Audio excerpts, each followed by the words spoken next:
PV അൻവറിന്റെ ആരോപണങ്ങളെ തള്ളുന്നുവെന്ന മുഖ്യമന്ത്രി പിണറായി വിജയൻ. PV അൻവറിനെ നേരത്തെ സംശയമുണ്ടായിരുന്നു. LDFന്റെ ശത്രുക്കൾ വ്യാപകമായി പ്രചരിപ്പിക്കാൻ ഉദ്ദേശിക്കുന്ന കാര്യങ്ങൾ അദ്ദേഹം ഇന്നലെ പറയുന്നത് കേട്ടു. ഉദ്ദേശം വ്യക്തമാണെന്നും ആരോപണങ്ങളിൽ പിന്നീട് പ്രതികരിക്കുമെന്നും അദ്ദേഹം കൂട്ടിച്ചേർത്തു. PV അൻവർ നേരത്തെ ചില ആരോപണങ്ങൾ ഉന്നയിച്ചപ്പോൾ എന്താണ് അതിന്റെ പിന്നിലെന്ന സംശയമുണ്ടായിരുന്നു. ആ ഘട്ടത്തിൽ സംശയങ്ങളിലേക്കല്ല പോയത്.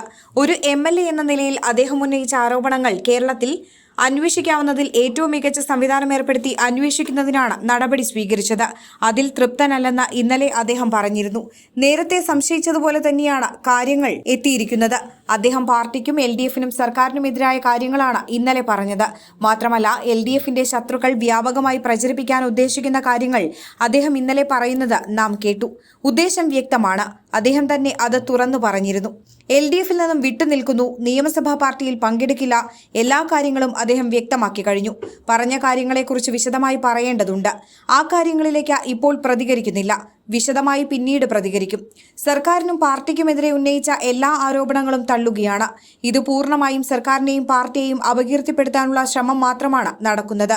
ഇത് നേരത്തെ അന്വേഷിക്കാൻ ഏൽപ്പിച്ച സംവിധാനത്തിന്റെ പ്രവർത്തനത്തെ ബാധിക്കില്ല. നിഷ്പക്ഷ അന്വേഷണം തുടരുമെന്നും മുഖ്യമന്ത്രി പറഞ്ഞു. അതേസമയം മുഖ്യമന്ത്രിക്കും പാർട്ടി സെക്രട്ടറിക്കുമെതിരെ കടന്നാക്രമണം നടത്തിയ അൻവറിനെതിരെ പാർട്ടി എന്ത് നിലപാട് സ്വീകരിക്കും എന്നതിലും ഇന്ന് തീരുമാനമുണ്ടായേക്കും. ഇന്നലെ നടത്തിയ വാർത്താ സമ്മേളനത്തിന് പിന്നാലെ PV അൻവറിനെ പൂർണ്ണമായി തള്ളിയാണ് പാർട്ടി രംഗത്തെത്തിയത്. ADGP, പൊളിറ്റിക്കൽ സെക്രട്ടറി തുടങ്ങി പലർക്കുമെതിരെ ആരോപണങ്ങൾ ഉന്നയിച്ച് അൻവർ എത്താൻ തുടങ്ങിയിട്ട് ആഴ്ചകൾ പിന്നിട്ടെങ്കിലും യഥാർത്ഥ ലക്ഷ്യം ആരെന്നത് സംബന്ധിച്ച വ്യക്തതയുണ്ടായിരുന്നില്ല. ഈ അവ്യക്തതയ്ക്ക് വിരാമമിട്ടാണ് കഴിഞ്ഞ ദിവസം നടത്തിയ വാർത്താ സമ്മേളനത്തിൽ മുഖ്യമന്ത്രി പിണറായി വിജയനെതിരെ PV അൻവർ തിരിഞ്ഞത്.